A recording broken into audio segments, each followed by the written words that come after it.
You may have noticed that bouldering is a lot harder than it looks, and if you want to get better at it, then stay tuned because I'm going to go through 10 tips that are going to help you climb better, and you can start applying these tips today. Hi, I'm Sarah from SendEdition.com. If you're climbing between a V0 and a V5, go ahead and click subscribe right now. I'm making videos catered just for you. Let's get started with tip number 1.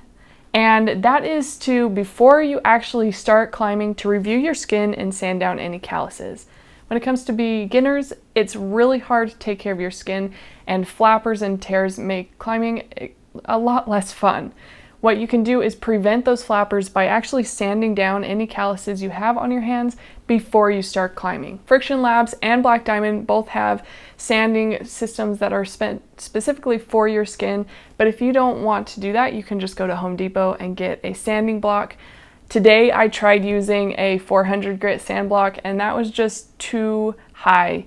If you're looking at Home Depot, try something 100 grit or less so that you can actually get the roughness that you need to get your skin down to the level it needs to be. So there shouldn't be any bumps, it should be a nice flat surface. Any bumps like calluses create can get caught on the rock and actually cause flappers and tears. None of us want that. Tip number 2 is to climb in the gym. And I know this might sound really strange because bouldering outdoors is an incredible experience. You get to be one with nature. But when you're a beginner climber, climbing outdoors can be extremely difficult because not only do you have to climb, which is a technique and strength-driven skill set, but you also have to be able to read the route and figure out how you're supposed to get up the rock face. By climbing indoors at the gym, it's really clear what are the handholds, what are the footholds, and the direction that you're supposed to be taking your body, so you can focus on climbing instead of focus on figuring out how to read beta. Tip number 3 is to warm up, and this is a tip that a lot of beginners take for granted because they don't understand how significant warming up is. A lot of people are hung up on, well, I'm not climbing hard climbs, so I don't have to worry about injuries. But it's more than just preventing injuries. It's actually about helping you climb longer so that you can climb harder routes, climb longer, climb better than you would if you didn't warm up.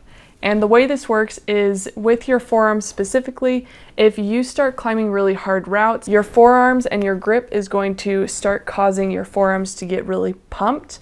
And pumped is when they're in a contracted system and lactic acid buildup begins, which makes it so it's really hard for you to continue gripping.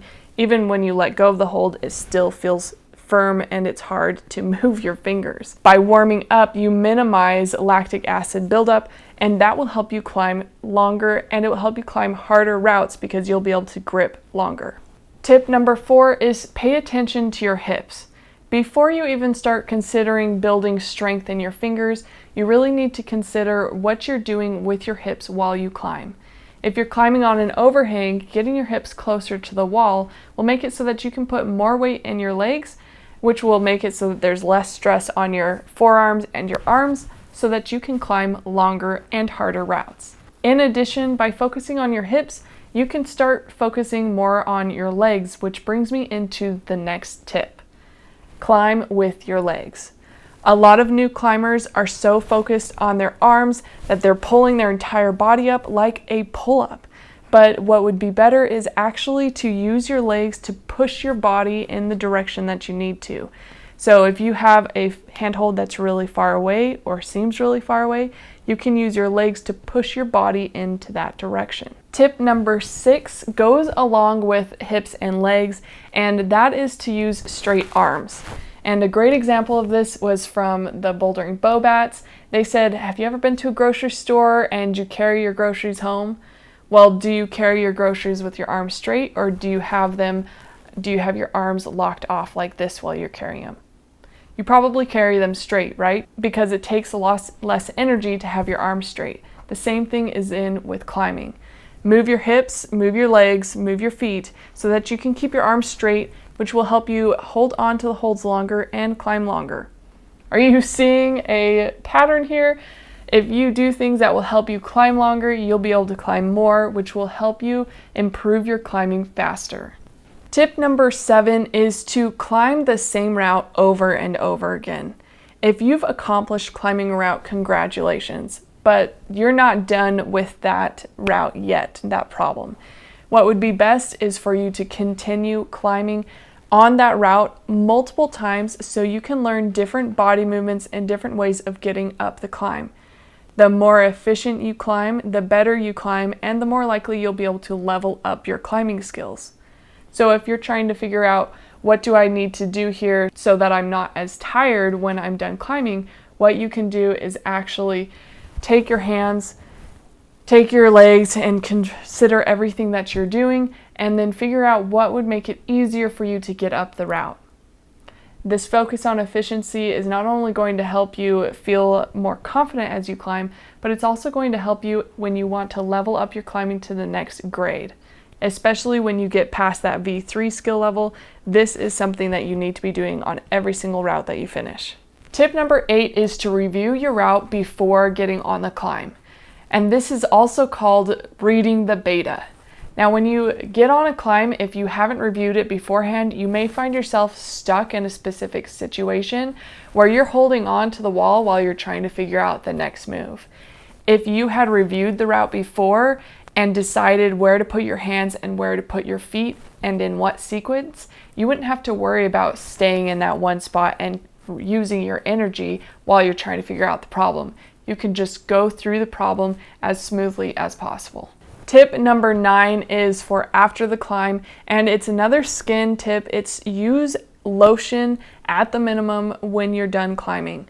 There are products out there like Climb On and Climb Skin, which I highly recommend, and even made a video comparing the two. They have special ingredients in them that help heal your skin after you're done climbing. But if you don't have any of that or aren't willing to get those products, at least put lotion on your hands. Climbing is really skin intensive and can cause tears, blisters, that kind of thing. So you need lotion to help your skin heal faster. And trust me, you want your skin to heal as quickly as possible so you can climb the following day or at least during your next climbing session. Sometimes lotion and Climb On isn't enough. You may have flappers or skin tears that you need to cut off. There are products like that Black Diamond has that has skin clippers, or you can also just get one from your hygiene kit that you probably got from the store that have little scissors in them. You can use that to cut the skin as well. If it's a blister that's not popped, don't pop it. Popping blisters can be really damaging for your skin because the liquids that you have inside your blisters is actually helping your skin heal underneath, and you want that protection of the upper layer plus all of those liquids to be there as long as possible so that they can heal as quickly as possible.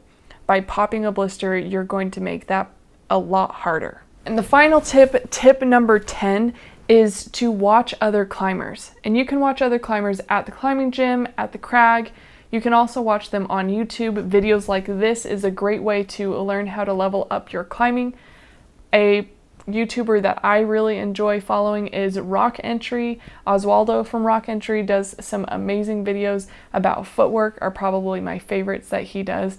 And there have been so many times that I've used the information I've gotten from his channel to help me improve my climbing. Of course, you can also watch bouldering competitions or climbing competitions to learn how the professionals do it. This one's a little bit more difficult if you're not familiar with techniques already, because there's a lot of heel hooks, rockovers, all of the stuff that you may not already know as a beginner. Of course, I have made videos for that, so be sure to check out my channel for those technique videos. But when you are watching bouldering competitions, consider how they move their body and see it's not all about strength when it comes to professional climbers. Yes, they're incredibly strong, but it's also about maximizing everything that you have in response to the route and problem that you're looking at. Thanks so much for watching to the end of this video.